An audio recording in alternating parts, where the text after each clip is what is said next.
बिस्मिल्लाहिर्रहमानिर्रहीम। अस्सलाम वालेकुम स्टूडेंट्स, उम्मीद है आप खैरियत से होंगे। बेटा आज हम 6 क्लास का मैथमेटिक्स स्टार्ट करेंगे, जिसमें हम उसका चैप्टर नंबर 1 जिसका टाइटल है सेट्स। तो बेटा सबसे पहले सेट की डेफिनेशन क्या है, सेट क्या होता है। A set is a collection of well defined things and distinct objects. बेटा इसमें दो वर्ड्स यूज़ किए गए हैं, वेल डिफाइंड थिंग्स का और डिस्टिंक्ट ऑब्जेक्ट्स। वो देखते हैं वेल डिफाइंड थिंग्स कौन सी होती हैं, ऐसी चीज़ें जिनको हम आसानी से काउंट कर सकते हैं, और डिस्टिंक्ट ऑब्जेक्ट्स कौन से होते हैं, ऐसे ऑब्जेक्ट्स जो एक दूसरे से मुख्तलिफ होते हैं। अब इसकी एग्जांपल अगर देखें तो set of books of 6 class की जो बुक्स का सेट है, देखें ये काउंटेबल भी होती हैं और एक दूसरे से मुख्तलिफ भी होती हैं। ठीक है, इसके बाद आगे चलते हैं। एक्सरसाइज 1.1 है इसकी, उसका क्वेश्चन नंबर 1 देखते हैं क्या है। Question number 1, identify the well defined sets. तो बेटा वो कह रहा है कि जो वेल डिफाइंड सेट हैं उनको हमने आइडेंटिफाई करना है, और इसके साथ साथ हम नॉट वेल डिफाइंड सेट्स को भी, ठीक है, आइडेंटिफाई करेंगे। नॉट वेल डिफाइंड सेट कौन से होंगे, जिनको हम आसानी से काउंट नहीं कर सकते या आपस में डिस्टिंक्ट नहीं होंगे। इसका एक पार्ट देखते हैं। स्टार्स ऑन द स्काई, आसमान के ऊपर जितने भी सितारे हैं, तो बेटा अगर हम इनको गिनना चाहें तो नहीं गिन सकते। ठीक है, तो ये नॉट वेल डिफाइंड सेट है। ठीक है, इसके बाद बेटा हमारे पास इसका बी पार्ट है। Black colour dresses in the wardrobe, अलमारी के अंदर ब्लैक कलर के ड्रेसेस पड़े हुए हैं। ठीक है, अगर हम उनको बाहर निकाल के गिनना स्टार्ट करें तो आसानी के साथ उनको ब्लैक कलर के ड्रेसेस को हम गिन सकते हैं। तो ये कौन सा सेट होगा हमारे पास, वेल डिफाइंड सेट होगा। इसके बाद इसका सी पार्ट है, happy people in the city. तो बेटा एक शहर में जितने भी खुश लोग रहते हैं, तो बेटा हम उनको आसानी से काउंट नहीं कर सकते, नहीं गिन सकते। ठीक है, तो ये कौन सा सेट होगा, नॉट वेल डिफाइंड सेट होगा। इसके बाद इसका डी पार्ट है, story books published in year 2000।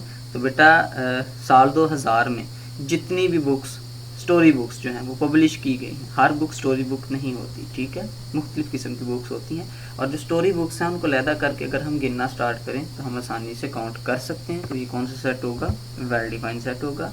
इसके बाद बेटा हमारे पास इसका ई पार्ट है, number of cars passing from 6 PM to 7 PM।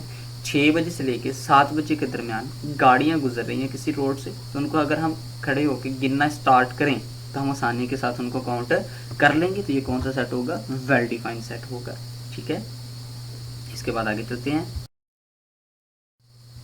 Question number 2, fill in the blanks है। अब किसके साथ करने हैं, बिलोंग्स टू और डज नॉट बिलोंग टू। अब आपको belongs to does not belong to का पता होना चाहिए। तो बेटा अगर एक एलिमेंट दिया हुआ है और आगे हमें कोई सेट दिया हुआ, अगर वो एलिमेंट उस सेट में मौजूद होगा तो कौन सा साइन आएगा, बिलोंग्स टू का साइन आएगा। और अगर वो एलिमेंट उस सेट में मौजूद नहीं है तो कौन सा साइन आएगा, डज नॉट बिलोंग्स टू का साइन आएगा। अब इसका पार्ट नंबर ए देखते हैं। तो क्यू एक एलिमेंट है और PQRS सेट है। तो बेटा देखिए सेकंड वाले नंबर पे हमारे पास क्यू मौजूद है। ठीक है, तो क्यू जो एलिमेंट है वो सेट में मौजूद है, तो कौन सा साइन आएगा, बिलोंग्स टू का साइन आएगा। इसके बाद इसका बी पार्ट है, वो देखते हैं। 9 एलिमेंट है और सेट जो है हमारे पास कौन सा, set of natural number greater than 1। तो बेटा नेचुरल नंबर जो है 1 से स्टार्ट होते हैं और लातदाद चलते रहते हैं, हमें नहीं पता कहाँ पे जाके ये ख़त्म हो रहे हैं। लेकिन इधर उसने इनके चलने की जो हद है ना, स्टार्ट होने की जो हद है वो हमें बता दी कि ग्रेटर देन 10 है। 10 से बड़े बड़े यानी कि 11 से स्टार्ट होंगे।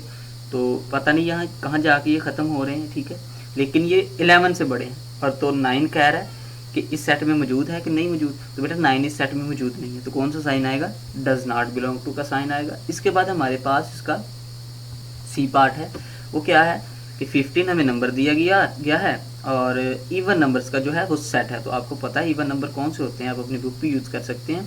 2 है, 4 है, 6 है, 8, 10। ठीक है, इसमें 15 नहीं आता, 15 एक ऑड नंबर है, तो ये इसके अंदर बिलोंग नहीं कर रहा, यानी कि ये डज नॉट बिलोंग टू का साइन आएगा। इसके बाद बेटा हमारे पास डी वाला पार्ट है, 30 एलिमेंट है और मल्टीपल ऑफ 10, मल्टीपल्स ऑफ 10 है हमारे पास। ठीक है, तो अगर हम 10 के मल्टीपल को देखें, 10 का टेबल पढ़े, 10 1 ज़ार 10, 10 2 ज़ार 20, 10 3 ज़ार 30, तो ये देखिए 30 आ गया इसके अंदर। ठीक है, तो 30 उसके टेबल में मौजूद है। ठीक है, तो इसमें कौन सा साइन आएगा, बिलोंग्स टू का साइन आएगा। इसके बाद ई पार्ट है, 45 नंबर है और नंबर डिविजिबल बाय 5, ऐसे नंबर्स जो 5 के साथ डिवाइड हो जाते हैं। तो ये सही बात है बेटा, अगर हम 45 को 5 के साथ डिवाइड करें तो हमारे पास एक परफेक्ट नंबर 9 आता है, ठीक है। तो ये इसके साथ 5 के साथ डिविजिबल है, ये 45 उस सेट में मौजूद है कि जो 5 से एलिमेंट डिवाइड होते हैं, ठीक है।